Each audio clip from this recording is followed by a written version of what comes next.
মুসলমান বন্ধুরা রে আমার, এইবার হালিমাতুস সাদিয়া স্বামীকে ডাক দিয়ে বলে, প্রাণের স্বামী, চলো চলো, না জানি মুহাম্মদ কোনো বিপদে পড়েছে, মুহাম্মাদের উপরে যেন কোনো জিন আসর করেছে, দুষ্ট জিন। চলো চলো, তাড়াতাড়ি করে আমরা মুহাম্মাদের কাছে যাই।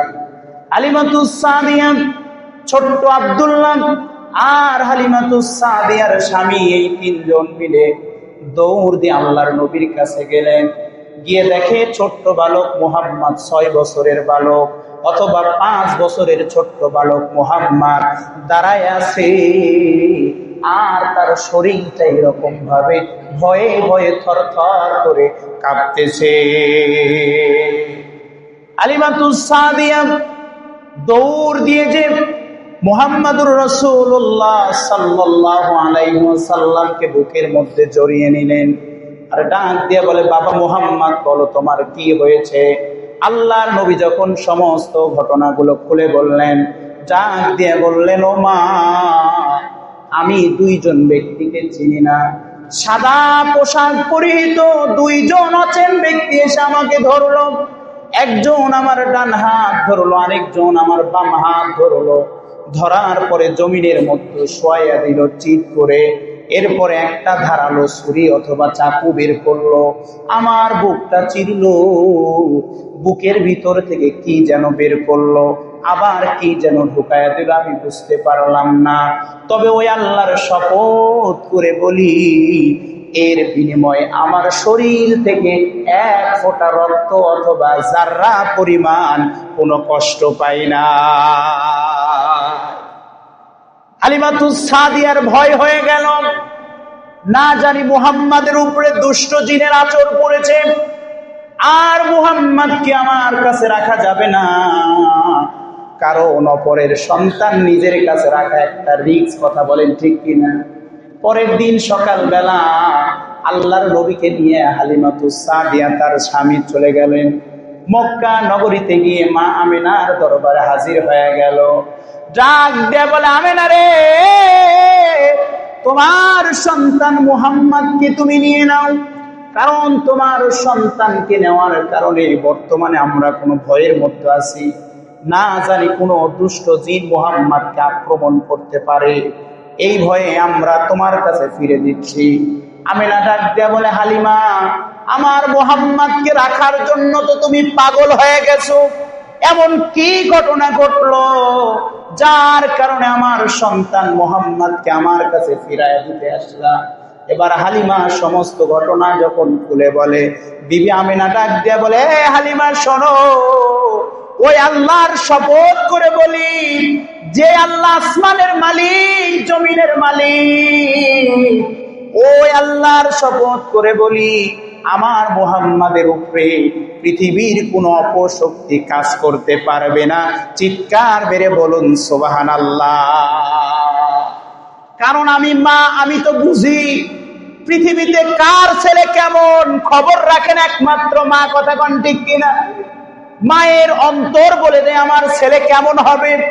ছোটবেলায় ছেলের স্বভাব দেখে মা বাবা বুঝতে পারে আমার এই সন্তান দিয়ে ভবিষ্যতে আমার মুখ উজ্জ্বল হবে নাকি অপমান হতে হবে।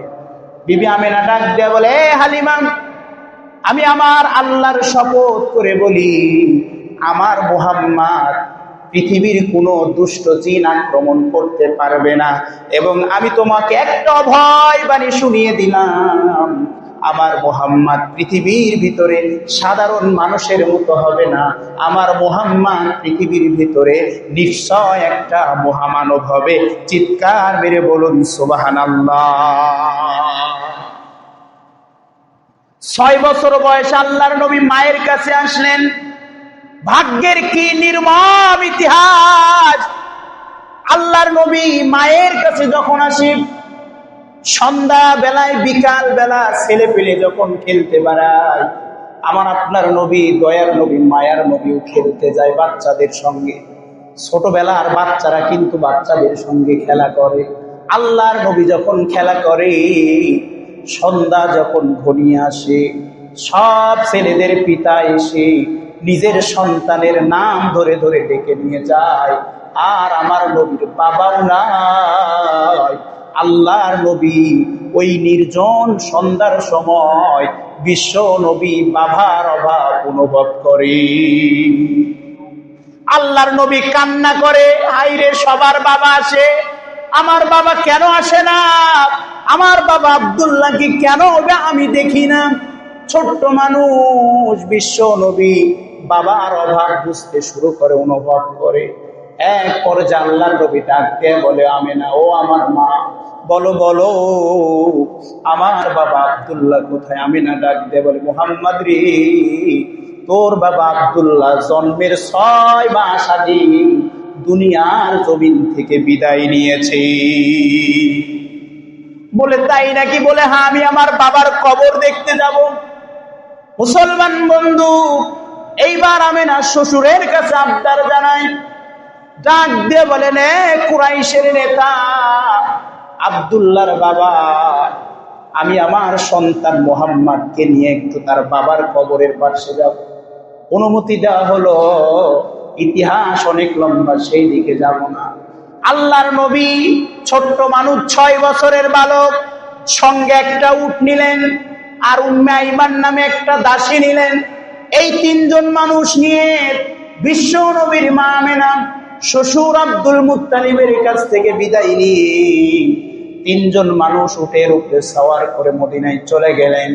সেখানে গিয়ে বেশ কিছুদিন অবস্থান করলেন। মদিনা থেকে মক্কার পথে ফেরার পথে মক্কায় আসবেন, পথের মধ্যে বিশ্ব নবীর বাবার কবরটা আল্লাহর নবী একটু হাত লেড়ে লেড়ে দেখবেন।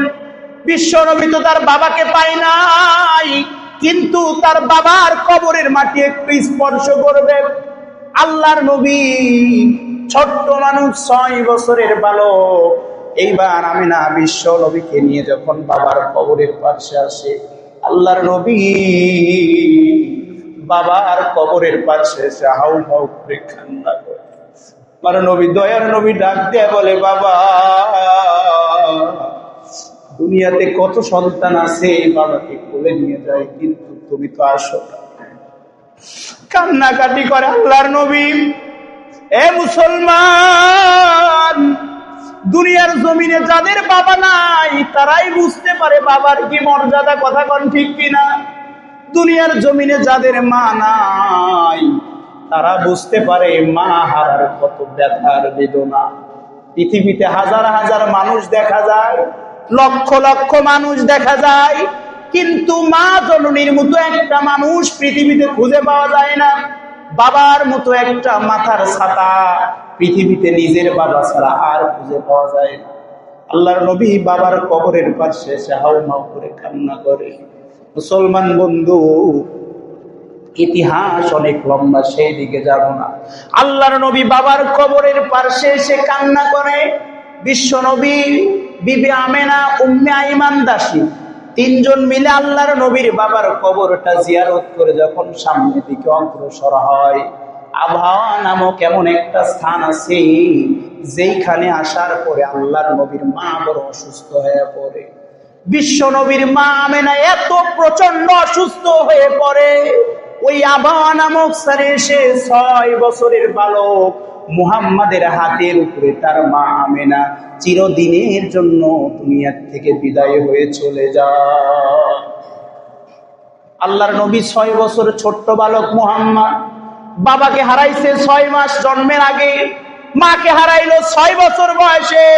নির্জন মরুভূমির ভিতরে বিশ্ব নবী মুহাম্মদ ছাড়া আর কোনো ছেলে মানুষ নাই। উম্মে আইমান দাসীকে নিয়ে আল্লাহর নবী ছোট্ট মানুষ নিজ হাতে মায়ের কবর খনন করে। এ বন্ধু, কবরটা খনন করার পরে মা আমেনাকে কবরের মধ্যে রাখার পরে আল্লাহর নবী ডাক দিয়ে বলে, 6 মাস আগে বাবাকে হারাইছি, 6 বছর বয়সে মা আমেনাকে হারিয়ে ফেললাম। উম্মে আইমান বিশ্ব নবীকে উটের উপরে সওয়ার করে নিয়ে সেখান থেকে যখন মক্কায় চলে আসে, আসার পরে এবার ডাক দিয়ে বলে, কুরাইশের সর্দার আব্দুল মুত্তালিব, আমার কাছে তোমার এই নাতিটা ছিল আমানত, কারণ তোমার পুত্রবধূ আমেনাও দুনিয়ার থেকে বিদায় হয়ে চলে গেছে। এখন এই সন্তানের মাও নাই, বাবাও নাই, আমি আমার আমানতটা তোমার কাছে হেফাজত করে দিয়ে গেলাম। তোমার দায়িত্ব তোমার এই নাতিকে লালন পালন করা। আল্লাহর নবীর দাদা আব্দুল মুত্তালিব ডাক দিয়ে বলে, আমি যতদিন পর্যন্ত পৃথিবীর জমিনে থাকব ততদিন পর্যন্ত মুহাম্মাদের দায়িত্বভার আমি গ্রহণ করব। চিৎকার মেরে বলুন আল্লাহু আকবার।